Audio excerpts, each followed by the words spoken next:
Roy Hodgson at Crystal Palace, losing 5-0 against any team's never going to look good. They are falling down the league, and they are getting dragged into a relegation battle. What do Crystal Palace do? Do they stick with Roy? Oh, asking me that question, because Roy came in and saved them last year.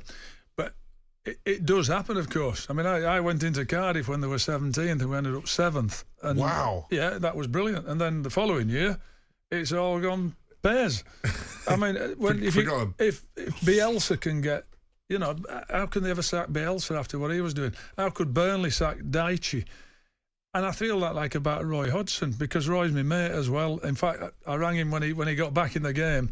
I said, thanks for coming back, because for a short while there, I was the oldest manager out of all 92, so welcome back. He loves it. Yeah. He absolutely loves it.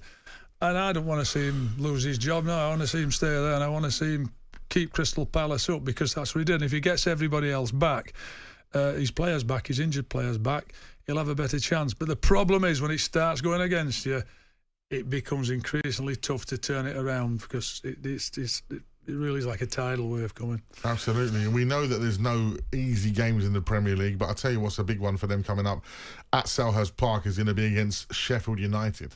Oh, yeah. Sometimes I think as well, I mean, Roy is such an experienced coach, so every bit of information he'll be giving them and his coaches is absolutely nailed on.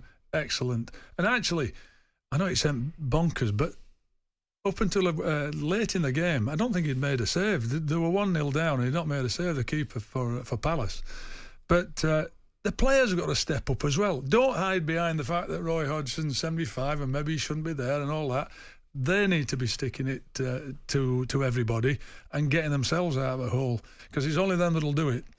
Absolutely. Brentford 3, Forest 2 yesterday. Tony back with a bang, getting a goal. Obviously, in the week, his manager come out and talked about him being, one of the best strikers in the Premier League. He said he was only second to Harry Kane last season. Back in controversial style again. VAR. What's VAR playing at? Well, they should have had a look at it, definitely. I mean, let me say something else, though. I think the guys in the wall should have had a look at it and told the referee they should have been on blob. They should have... There was somebody on the outside of the wall, one of the players as well, hoping that they don't get an overlap. He could have come in and dealt with it. So the wall wasn't great. They don't cover themselves in glory. But actually, you're not allowed to touch the ball. When the referee puts it down, you can't move it. You couldn't move it off the penalty spot to 2 foot to the side, could you? So that's illegal. He's got away with it.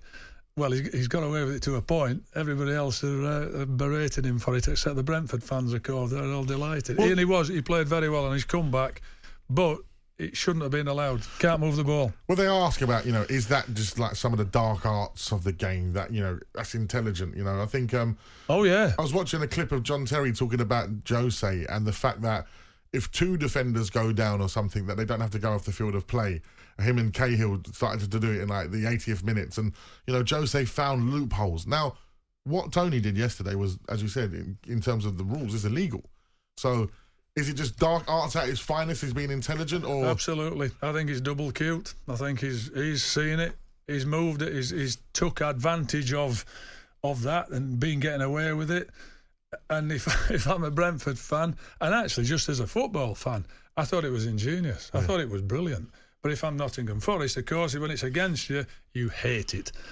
But what's going through your head when you've just come back from this big ban about activities, let's just call them that, and you go and do that? I think when you're on the football pitch, you want to win. You want to do win it. Win at all costs. Well, it is a bit like that. Somebody once asked me that, would you win at all costs? I said, yeah, I would. And they went, oh, that's a bit enough. So you kick somebody, you hurt somebody, and you win at all costs. I'd have to say no now, but when I played, and when I'm 25, 26, that was a different ball game altogether. But legally, I don't think it shouldn't have standed. The referee goes mad, he takes you away, won't let you move the ball. Like I said, if it went out off the pitch for 2 feet, you can't claim it. But ingenious. They're not going to change the result. Well, we're still in the January transfer window. There's still 10 days left. Tony, should he stay loyal to Brentford? He should, really. They've been paying his wages while he's been off and that. He should give him the season. Well, it looked that way yesterday, didn't it, when they're all rallying round him and he was saying all the right things. The problem is if somebody comes in for him, offers him huge amounts of money to go somewhere else, and that's going to prove difficult. Unless, if I was Brentford, I'd be saying, no chance, you've got to stay. We want to stay in this league. Yeah. Because I've got so much admiration for what Thomas Frank's done. He's and great. Brentford in general. The signings that they've made, the money that they've made, the way they've played, the stadium, they've got to stay in the Premier League.